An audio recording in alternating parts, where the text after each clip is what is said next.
ओरैबादियै जोंनि सुक्लाय सारफां कमिटिनि ब्लक कमिटिनि बानजायनायाव दिनै महरीपारा बाजार ओनसोलाव गासै गलादारफोरनियाव जों हाबबाय बिथांमोनजों जोङो सिनाखि जाबाय आरो बिथांमोना जोंखौ बरायनो फैनायखौ मोननानै जोबोद गोजोननाय फोरमायदों। दा जायखिजाया दिनै जिहेतु जोंहा फैयै फैयै फैगौ एप्रिल दाननि 9 अक्ट'आ सफैनायनि लामायाव ओइदिनखालि बिसायख'थिनि दिन बे बिसायख'थियाव केपिपिएल दोलोनिफ्राय जोङो मोनथाम परिषदीय समष्टि गरेस्वर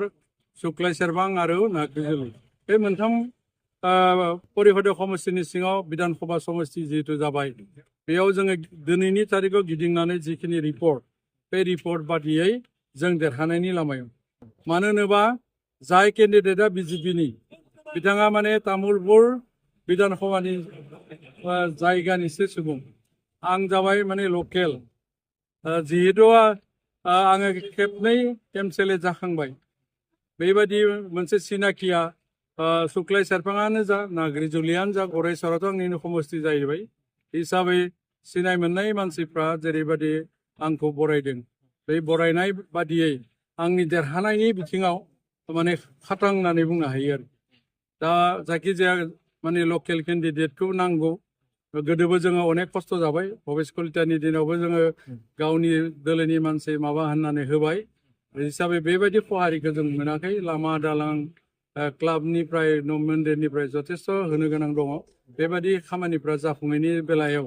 रायजो राजाफ्रा अजद दैखांदों आरो बेबायदि हिसाबै जोङो जिहेतु महरीपारायावबो साहित्य सभानि मोनथाम खोलोबनि जिहेतु न' लुदों केपिपिएल दोलोनि सरकारनि दिनाव बेबायदि मोनसे हाबाफारिया जानायनि थाखाय बिथांमोना गोजोननाय फोरमायदों आरो गरेस्वर समष्टियाव जिहेतु 17 बोसोर सरकार थानायानो जा जि दोलोआनो जाया मानो नेतृत्व होबोनायाव जिहेतु खामानि होनो हायाखैमोन जों दा इनफ्रास्ट्राक्चारनि नामाव 2 कोटि थाखा होदों दा बेबायदि जथेस्थ' खामानि दङ आं बेखौ गोलाव फोलावनो सानाखै दा मोनथाम समष्टियाव थानाय जिखिनि समस्या पचपन्न'ता डिपार्टमेन्टनि गेजेराव जिखिनि मोननांगौ मोनथाय पलिटिकेल राइट्स हिसाबै सरकार सालायनानै जिखिनि आदाय खालामनांगौ बेखौ आङो नारा नाथाय जुजिगोन गरेस्वराव जेरैबायदि थांनाय दिनफोराव आङो 46ता लामा बानायबाय बेबायदिनो जोंनि नैबे महरीपारा ओनसोलनि सुक्लाय सेरफां समष्टिनि सिङाव थानाय मोनसे बाजार एरिया मोनसे टाउन एरिया बादि बे एरियायावबो एसे फोसाबनांगौ दंबोयो आरो बेबायदिनो नाग्रिजुलियावबो जथेस्थ' मावनांगौ खामानिफोर दङ दा बे हिसाबै रायजोनि खहारिनि गेजेरजों देरहानायखौ खाथां होननानै आं सानना लादों। बेसेबांसो भट मोनदों? जौखोन्दोनि मोननो थांबाय थादों जिहेतु गरेस्वर समष्टियाव गोबां रायजोआ खालि लकेल आरो आनलकेलनि बाथ्रा बुंदों बिजेपिनिया जाबाय आनलकेल जाहैबाय तामुलपुरनि आं जाबाय लकेलनि आरो जेराव बिपिएफआ केन्डिडेट बिजाथियानो गैया आरो माबाया सिपिएमआ माबाया कंग्रेसआबो बिजाथि गैया दा बेनिखायनो बिथांमोननि जिथु गोसोनि लुबैनाय केन्डिडेट मोननो लुगैदोंमोन कंग्रेसआबो लकेल हिसाबै आरो बिपिएफआबो केन्डिडेट मोननो लुगैदोंमोन आरो बिजेपिनि केन्डिडेट मोनदोंबाबो